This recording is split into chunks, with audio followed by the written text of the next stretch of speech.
Welcome to the Law Pillar. This side Tanya Singer. आज हम start करेंगे हमारे स्पेसिफिक टॉट की क्लास, जो होगी एक तो नेग्लिजेंस की और एक होगी न्यूसेंस की। तो स्टार्ट करते हैं। सबसे पहले है नेग्लिजेंस।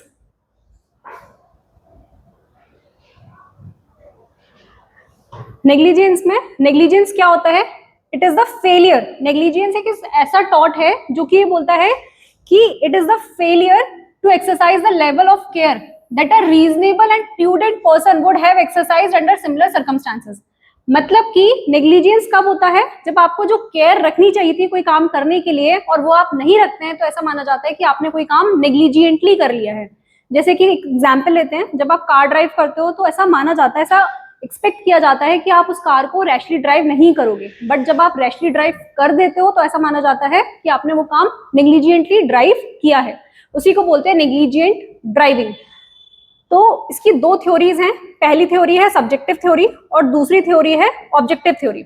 जब ये नेग्लिजेंस का कंसेप्ट आया था तब ऐसा माना जाता था कि कोई काम आप नेग्लिजेंटली कर रहे हो तो आप as a state of mind में हो जहां पे वो काम नेग्लिजेंटली हो रहा है। जैसे कि कार ड्राइविंग, तो कार ड्राइविंग के अलावा कुछ और भी एग्जाम्पल्स हो सकते हैं। कुछ काम आप कर रहे हो, करते करते वो काम आपने नेग्लिजेंटली कर लिया, तो पहले इसकी जो पनिशमेंट होती थी या जो कॉम्पनसेशन या रेमेडी देना होता था वो as a state of mind देना होता था कि आप किसी और टॉट के लिए भी लाइबल हो, साथ में आप लाइबल हो गए नेग्लिजेंट के लिए, नेग्लिजेंस के टॉट के लिए। बट एक केस था जो कि था डोनोग्यू वर्सेस स्टीवेंसन का, जिसके बाद इसको एज अ कंडक्ट लाइबल मानने लगा। मतलब कि आपने कोई काम सिर्फ नेग्लिजेंटली भी कर दिया तो भी उसको एज अ टॉट माने जाने लगा। पहले इसको as a state of mind consider किया जाता था कि पनिशमेंट या रेमेडी उसमें आपको ज्यादा देनी पड़ती थी कोई और टॉट के साथ। बट आज के टाइम में अगर आप कोई काम सिर्फ नेग्लिजेंटली भी कर देते हो तो भी उसके लिए रेमेडी या कॉम्पनसेशन आपको देना पड़ता है। ये कौन से केस से निकल के आया था? ये आया था डोनोग्यू वर्सेस स्टीवेंसन का केस, जो कि नेग्लिजेंट के कंसेप्ट में बहुत इंपॉर्टेंट माना जाता है। अब आ जाता है हमारे पास इसके 5 एसेंशियल्स कि कब माना जाएगा कि कोई काम आपने नेग्लिजेंटली कर दिया है। सबसे पहले तब माना जाएगा जब आपकी कोई ड्यूटी ऑफ केयर होनी चाहिए। जैसे कि आप कार चला रहे हो या आप ड्राइविंग कर रहे हो तो आपकी ये लीगल ऑब्लिगेशन है कि आप प्लेंटिफ को या किसी व्यक्ति को हार्म ना पहुंचाओ। तो लाइबल कब होगे? जब आप हार्म पहुंचा दोगे। दूसरा है आपने ब्रीच ऑफ ड्यूटी कर दी हो, वही आपकी ऑब्लिगेशन क्या है, ड्यूटी ऑफ केयर क्या है कि आप नेग्लिजेंटली नहीं अच्छे से कार चलाओ। दूसरा आप लाइबल कब हो जाओगे? जब आप अच्छे से कार नहीं चलाओगे। तो पहले तो आपकी लीगल ऑब्लिगेशन होनी चाहिए, दूसरा आपने वो लीगल ऑब्लिगेशन नहीं पूरी करा होने चाहिए, मतलब स्टैंडर्ड ऑफ केयर को फॉलो ना किया हो। तीसरा आ जाता है कॉजेशन इन फैक्ट, मतलब कि ये देखा जाएगा कि क्या डिफेंडेंट की एक्शन की वजह से ही इंजरी हुई है। जैसे कि कार एक्सीडेंट का हम एग्जांपल लेके चल रहे हैं कि आपने नेग्लिजेंटली कार ड्राइव की जिसकी वजह से इंजरी हुई है। अब ये देखना पड़ेगा कि एक्चुअली जो डिफेंडेंट कार चला रहा था, जिस तरीके से चला रहा था, क्या सिर्फ वही लाइबल होगा या फिर कोई और तीसरा व्यक्ति भी इस तरीके से कार चला रहा था जिसकी वजह से डिफेंडेंट से वो एक्ट हो गया है। क्योंकि लाइबिलिटी सिर्फ तब आएगी डिफेंडेंट की अकेले की जब सिर्फ उसके द्वारा ही नेग्लिजेंटली एक्ट हुआ है। तो ये देखना पड़ेगा कि बट फॉर टेस्ट फुलफिल हो रहा है या नहीं हो रहा है। बट फॉर टेस्ट क्या बोलता है? यही बोलता है कि क्या सिर्फ और सिर्फ डिफेंडेंट का एक्शन ही वो रीजन है जिसकी वजह से प्लेंटिफ को नुकसान पहुंचा है। चौथा है प्रॉक्सिमेट कॉज। प्रॉक्सिमेट कॉज क्या बोलता है कि क्या जो एक्शन किया जा रहा था वो फोर्सिएबल रिजल्ट था, मतलब कि डिफेंडेंट को एक आइडिया था पहले से कि ऐसा वो कुछ करेगा तो ये एक्ट हो सकता है। अगर कोई तीसरी पार्टी या चौथी पार्टी की वजह से कोई एक्ट हो रहा है और डिफेंडेंट को आइडिया ही नहीं था कि उसके एक्ट की वजह से प्लेंटिफ को कुछ हो सकता है, तो फिर अकेला डिफेंडेंट लाइबल नहीं होगा, उसके साथ हो सकता है कोई और भी व्यक्ति लाइबल हो जाए, बट सिर्फ अकेला डिफेंडेंट लाइबल नहीं होगा। अगर जो एक्शन हुआ है वो प्रॉक्सिमेट कॉज था, वो प्रॉक्सिमेट कॉज ना होकर रिमोट कॉज था। रिमोट कॉज मतलब कोई इतना दूर दराज का रीजन है जिसकी वजह से हम डिफेंडेंट को अकेले लाइबल नहीं मान सकते हैं। तो जो डिफेंडेंट का एक्शन है वो प्रॉक्सिमेट कॉज होना चाहिए, ना कि remote cause. And the fifth is damages. Of course torts में रेमेडी या लाइबिलिटी कब होती है? जब तीसरे व्यक्ति को डैमेज हुए हो। The plaintiff must have suffered an actual loss, और वो लॉस जरूरी नहीं है फिजिकल हो, इमोशनल हो या फाइनेंशियल हो, किसी भी तरीके का अगर कोई डैमेज होता है तो लाइबिलिटी आ जाती है। जैसे कि इमोशनल डैमेज कैसे हो सकता है? जैसे कि आपकी एक्शन की वजह से किसी को नर्वस शॉक हो गया हो। फाइनेंशियल तो बहुत आसानी से समझ में आ ही रहा है और फिजिकल भी हमें समझ में आ रहा है, जैसे रोड एक्सीडेंट वगैरह होते हैं उसमें इंजरी हो जाती है तो भी आप लाइबल माने जाते हो। तो 5 एसेंशियल्स क्या क्या हो गए? पहला है duty of care, breach of duty होनी चाहिए, डैमेजेस होनी चाहिए, जो एक्शन है वो इनफैक्ट होना चाहिए, देखना पड़ेगा बट फॉर टेस्ट फुलफिल हो रहा है या नहीं हो रहा है, and the last one is proximate cause होना चाहिए, ना कि रिमोट कॉज। ठीक है, अब देखते हैं हमारा फर्स्ट केस जो कि है डोनोगी वर्सेस स्टीवेंसन का केस, जिसके बारे में हम बात कर रहे थे। इस केस में क्या हुआ था, एक विमेन थी, उन्होंने जिंजर बियर लिया और उसमें उनको क्या मिलता है, डिकम्पोज्ड स्नेल के पार्टिकल्स मिलते हैं, जिसकी वजह से वो बीमार हो जाती हैं। वो मैन्युफैक्चरर को स्यू करती हैं, जबकि जो जिंजर बियर था वो उन्होंने मैन्युफैक्चरर से ना लेते हुए अपने किसी उनको फ्रेंड ने गिफ्ट किया था। मैन्युफैक्चरर इसमें बोलता है कि मेरी इसमें कोई लाइबिलिटी नहीं आती है, क्योंकि मैंने जो सेल आउट किया था वो उनकी फ्रेंड को किया था, ना कि खुद उन लेडी को। कोर्ट बोलता है, कोर्ट इसमें अप्लाई करता है नेबर प्रिंसिपल, ये बोलते हुए कि आपको उन एक्ट्स और ओमिशन को अवॉइड करना है जो कि आप रीजनेबली फोर्सी कर सकते हो कि वो आपके नेबर को भी इंजर कर सकता है। हाँ, आपने बेचा किसी और को था और उसको कंज्यूम किसी और ने किया है, बट ये फोर्सिएबल है कि कोई भी उस दवा को या कोई भी उस चीज को ले सकता है। तो उस केस में मैन्युफैक्चरर को लाइबल माना गया था, ये बोलते हुए कि कोई भी इफेक्ट हो सकता है, anyone closely and directly affected by your act can be held liable. तो मैन्युफैक्चरर की लाइबिलिटी इस केस में आई थी, और इसमें जो प्रिंसिपल अप्लाई हुआ था वो हुआ था नेबर प्रिंसिपल,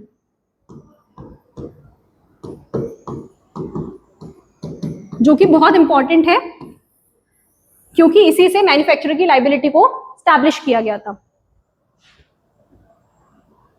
नेक्स्ट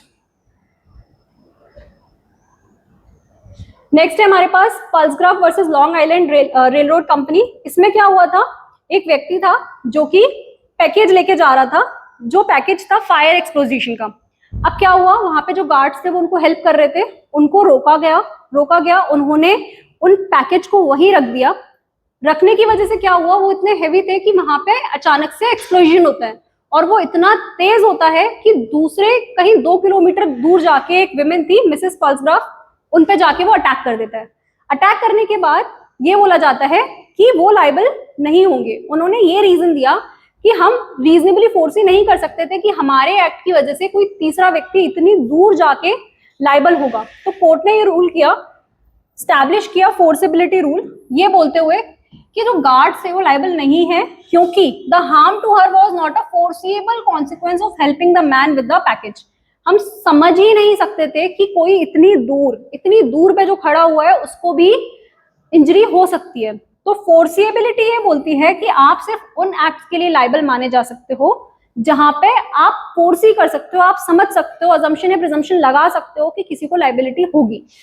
यहाँ पे जो कोई 2 किलोमीटर इतनी दूर खड़ा हुआ है, कोई कैसे समझ सकता है कि उसको इंजरी हो सकती है, इसलिए उन गार्ड्स को लाइबल नहीं माना गया था।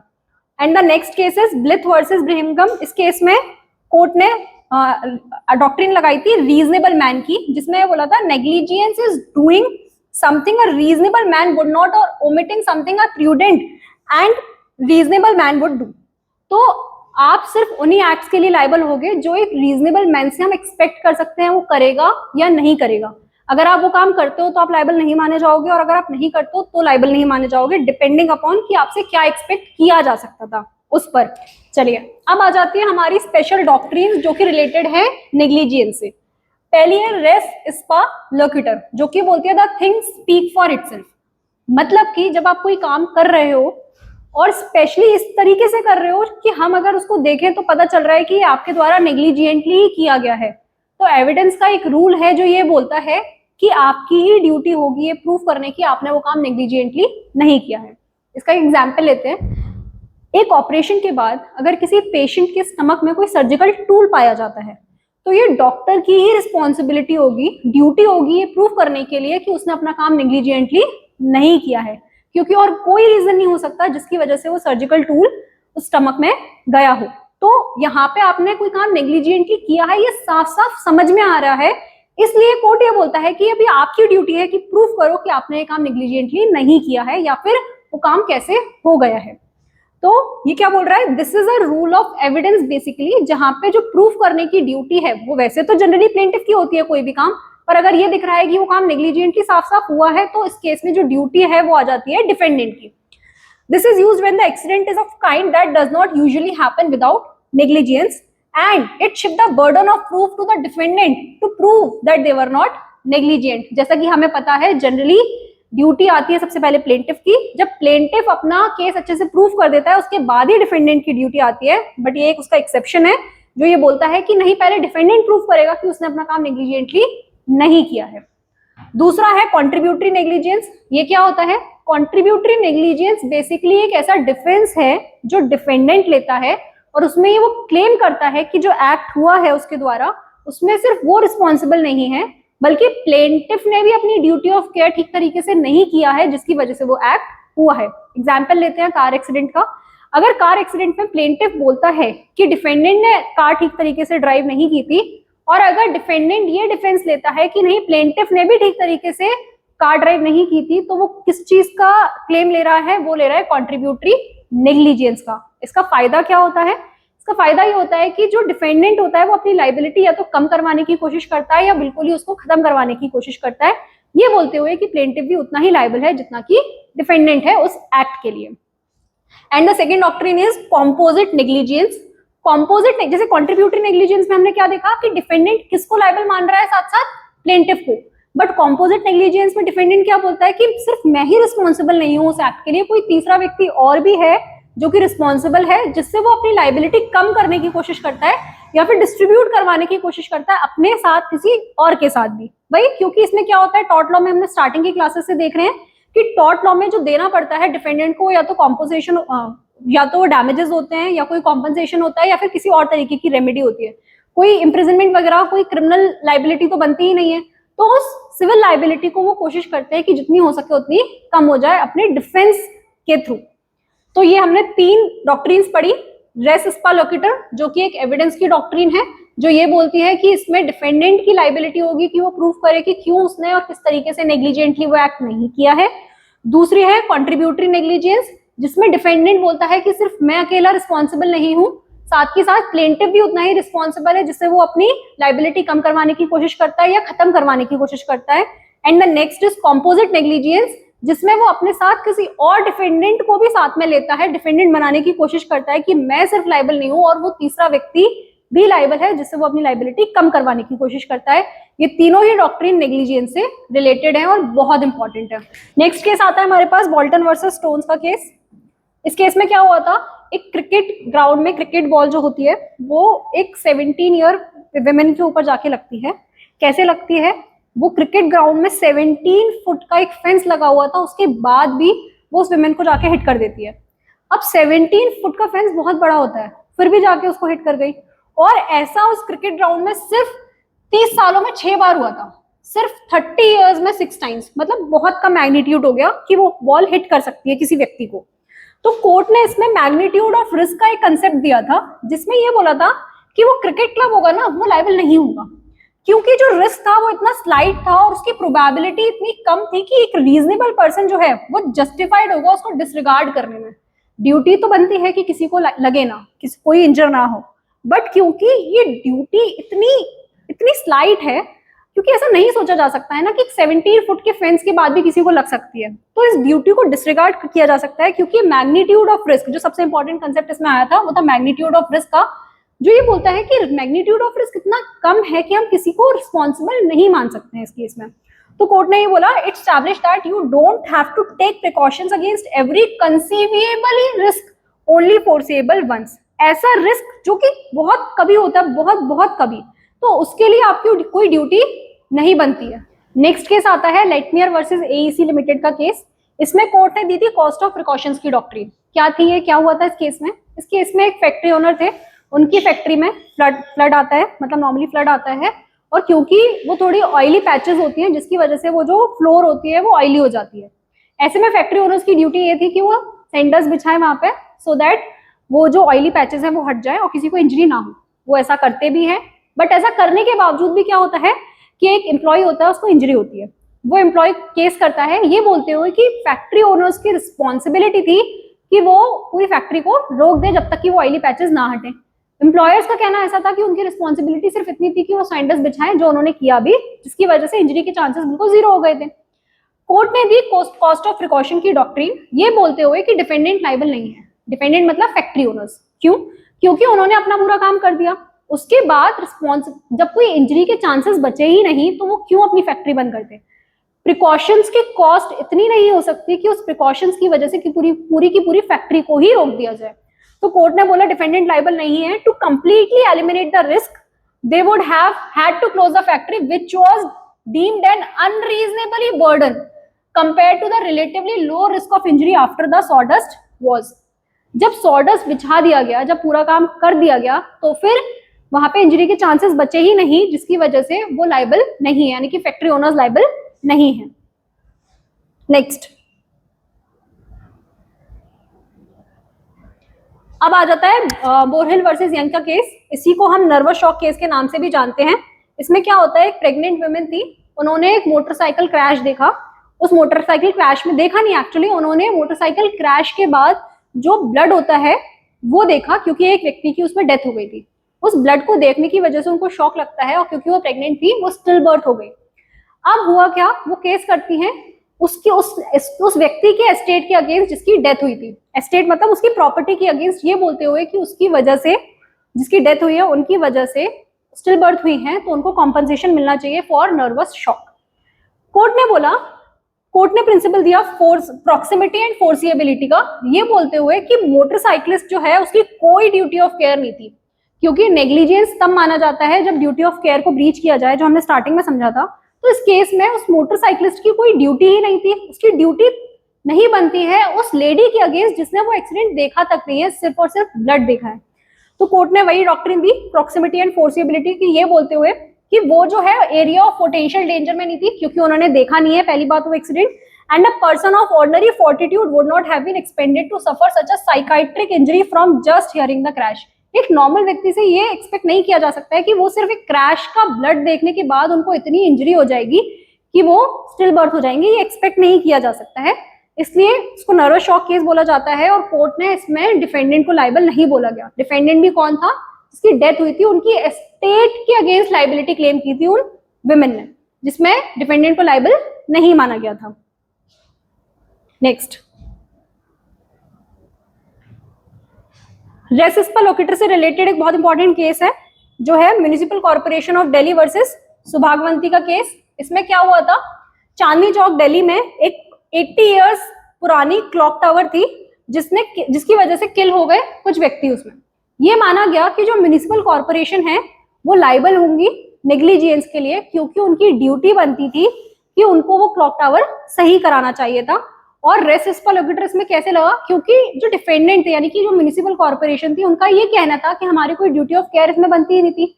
पर कोर्ट ने रेस रिस्पा लोकेटर का डॉक्ट्रिन लगाते हुए म्युनिसिपल कॉर्पोरेशन से ही बोला कि बताओ कैसे नहीं थी आपकी ड्यूटी ऑफ केयर, क्योंकि आपकी ये रिस्पॉन्सिबिलिटी थी कि आपको उस क्लॉक टावर को जल्दी से जल्दी सही कराना चाहिए था, और जो कि आपने नहीं किया है, जिसकी वजह से इंजरी हुई है, तो आपकी ये रिस्पॉन्सिबिलिटी इसमें बनेगी, और म्युनिसिपल कॉर्पोरेशन को इसमें लाइबल हेल्ड किया गया था। सुप्रीम कोर्ट ने बोला कि since the tower was under the exclusive control of the corporation and towers don't normally fall over without negligence, the burden, क्योंकि हमने क्या देखा है, रेस रिस्पा लोकेटर की जो डॉक्ट्रिन है वो किसकी मेन बात करती है, बर्डन की, मतलब कि कौन प्रूफ करेगा, रिस्पॉन्सिबिलिटी किसकी होगी प्रूफ करने की। तो इस केस में म्युनिसिपल कॉर्पोरेशन की रिस्पॉन्सिबिलिटी होगी, बर्डन ऑफ प्रूफ उन्हीं के ऊपर होगा कि वो प्रूफ करे कि क्यों वो नेग्लिजेंट नहीं थे, कैसे नहीं थे वो नेग्लिजेंट, क्योंकि उन्होंने अपनी जो लाइबिलिटी थी वो एक्सरसाइज करने में वो फेल हो गए थे। तो म्युनिसिपल कॉर्पोरेशन को इसमें रिस्पॉन्सिबल माना गया था। अब आता है हमारे पास नेक्स्ट टॉट, जो है न्यूसेंस का। न्यूसेंस का टॉट क्या बोलता है, it is described as the unlawful interference with the person's use or enjoyment of land. मतलब इसमें आप किसी को डायरेक्ट फिजिकल इंजरी नहीं कर रहे हो, आप इसमें इंजरी कैसे कर रहे हो, अनलॉफुल इंटरफेयर कर रहे हो किसी की लैंड के साथ, या तो आप उसको यूज नहीं करने दे रहे हो या फिर यूज करने दे रहे हो बट ठीक तरीके से एंजॉय नहीं करने दे रहे हो। तो it is an interference, unlawful interference with the person's use or enjoyment of land. जैसे कि मेरी अगर एक लैंड है, मेरा हाउस है, तो मेरी ये राइट है कि मैं उसको ठीक तरीके से एक्सरसाइज कर सकूं, उसमें ठीक से रह सकूं, without any noise, without any smell, इस तरीके से। बट अगर कोई मेरे सामने किसी और की प्रॉपर्टी भी है और वो उसको उस तरीके से यूज कर रहा है, इसमें जैसे फॉर एग्जांपल बहुत तेज तेज गाने चला रहा है, म्यूजिक बहुत लाउड चला रहा है, या फिर कुछ ऐसी चीज कर रहा है जिसकी वजह से बहुत स्मेल आ रही है, तो भले ही वो कर तो अपनी लैंड पे रहा है, बट क्योंकि वो इस तरीके से कर रहा है कि मैं अपनी प्रॉपर्टी को ठीक तरीके से इस्तेमाल नहीं कर पा रही हूँ, यूज नहीं कर पा रही हूँ, तो वो भी एक तरीके से अनलॉफुल इंटरफेरेंस माना जाएगा और ऐसा माना जाएगा कि उसने मेरी प्रॉपर्टी के ऊपर अनलॉफुल इंटरफेरेंस किया है और मेरी प्रॉपर्टी मैं ठीक तरीके से यूज नहीं कर पा रही हूँ। अब देख लेते हैं इसके कुछ नेक्स्ट कंसेप्ट्स। न्यूसेंस भी जो होता है वो दो तरीके का होता है, एक होता है पब्लिक न्यूसेंस और एक होता है प्राइवेट न्यूसेंस। दोनों में क्या डिफरेंस है? पब्लिक न्यूसेंस में जो आप किसी की हेल्थ, सेफ्टी और इन सब चीजों के साथ इंटरफेयर करते हो, जबकि प्राइवेट न्यूसेंस में अनलॉफुल इंटरफेरेंस करते हो, जो कि हम टॉर्ट लॉ में पढ़ते हैं। पब्लिक न्यूसेंस हम कहाँ पढ़ते हैं? पब्लिक न्यूसेंस हम पढ़ते हैं हमारे आईपीसी और बीएनएस में। नेक्स्ट डिफरेंस है इसमें, ये क्राइम है but can be a tort if a person suffer special damage. ये ध्यान रखना है, एक न्यूसेंस वैसे तो पब्लिक न्यूसेंस हो सकता है, बट अगर किसी को, किसी पर्टिकुलर पर्सन को उसकी वजह से स्पेशल डैमेज हो रहा है तो वो पब्लिक न्यूसेंस उस व्यक्ति के लिए प्राइवेट न्यूसेंस में कन्वर्ट हो सकता है। जैसे अगर एक किसी ने गड्ढा खोद दिया ऐसी जगह पे जो कि एक पब्लिक प्लेस है, तो मेरे को भी नुकसान हो रहा है, मेरे साथ साथ और 10 लोगों को नुकसान हो रहा है, तो वो एक पब्लिक न्यूसेंस है। बट अगर उस गड्ढे में सिर्फ कोई एक पर्टिकुलर व्यक्ति गिरता है जिसकी वजह से उसे चोट पहुंचती है, तो वो जो पब्लिक न्यूसेंस है वो प्राइवेट न्यूसेंस में कन्वर्ट हो जाएगा, क्योंकि वो स्पेशल उस व्यक्ति को नुकसान पहुंचा रहा है साथ ही साथ, तो फिर वो प्राइवेट न्यूसेंस में कन्वर्ट होकर के वो व्यक्ति उसके लिए स्पेशली किसी पब्लिक अथॉरिटी को रिस्पॉन्सिबल मान सकता है। एंड प्राइवेट न्यूसेंस में क्या होता है? ये एक सिविल रॉन्ग है, टॉर्ट है, जिसके लिए एक व्यक्ति स्पेशली क्लेम कर सकता है। इसका एग्जाम्पल क्या होगा? ब्लॉकिंग अ पब्लिक हाईवे और पॉल्यूटिंग अ लोकल रिवर। दोनों ही चीजें पब्लिक प्लेस है और पूरी पब्लिक वो हो रही है, इंजर हो रही है या हार्म हो रही है, तो इसलिए एक पब्लिक न्यूसेंस है। और प्राइवेट न्यूसेंस क्या हो गया? अगर एक नेबर बहुत तेज म्यूजिक चला रहा है या फिर स्मोकिंग वगैरह कर रहा है, तो फिर वो हो गया प्राइवेट न्यूसेंस। तो ये है पब्लिक न्यूसेंस, जो कि हम पढ़ते हैं क्रिमिनल लॉ में। और हमने ये भी देखा कि एक पब्लिक न्यूसेंस कब प्राइवेट न्यूसेंस में कन्वर्ट हो जाता है? जब एक व्यक्ति को स्पेशल डैमेज हो रहा होता है, तब हम बोलते हैं कि वो पब्लिक न्यूसेंस किसमें कन्वर्ट हो गया? प्राइवेट न्यूसेंस में।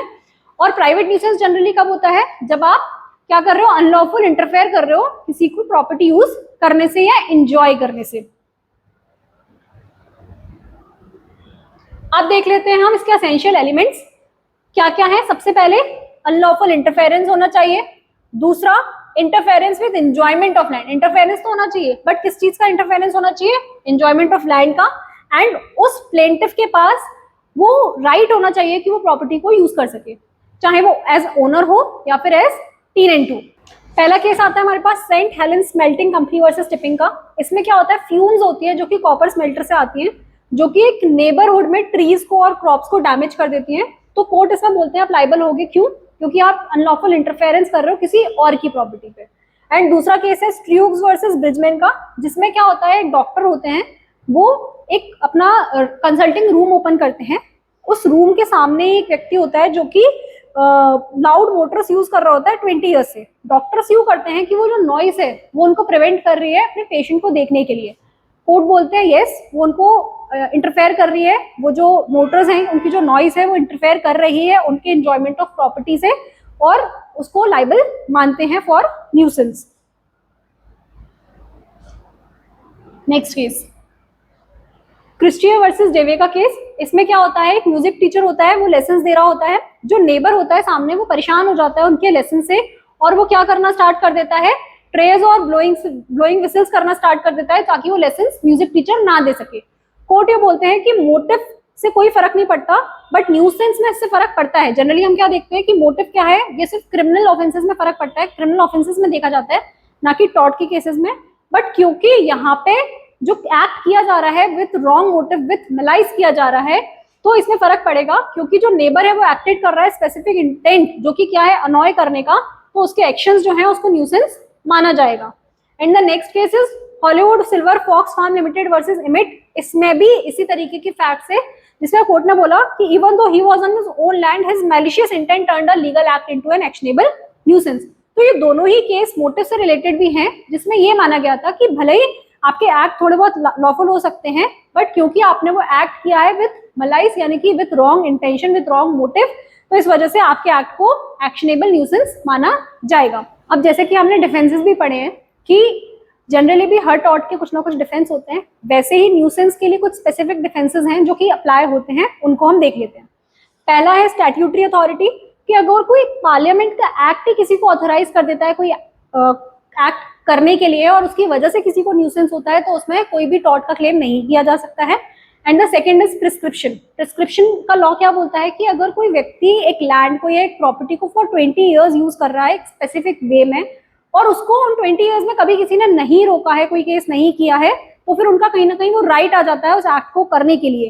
तो ऐसे ही अगर मैं अपनी लैंड पे कोई एक्ट कर रही हूँ जिसकी वजह से बाद में 20 ईयर्स के बाद किसी को कोई प्रॉब्लम होती है, तो फिर प्रिस्क्रिप्शन का एक डिफेंस उनके पास आ जाता है। वो बोल सकते हैं कि क्योंकि वो 20 ईयर्स से उस लैंड को उसी तरीके से यूज कर रहे हैं, तो सामने वाला व्यक्ति उन पे न्यूसेंस का केस नहीं लगा सकता है। And the most important thing is जो यूजीसी नेट ने एक बार पूछी हुई है कि coming to the nuisance the plaintiff move there knowing the noise existed is not a valid defence. कि मतलब क्योंकि प्लेंटिफ खुद से ही न्यूसेंस के आसपास आया है इसलिए डिफेंडेंट लायबल नहीं होगा, ये कोई वैलिड डिफेंस नहीं माना गया है। न्यूसेंस अगर हुआ है तो चाहे प्लेंटिफ खुद से आया है या फिर डिफेंडेंट न्यूसेंस तक गया है, उसमें वो रिस्पॉन्सिबल माना जाता है।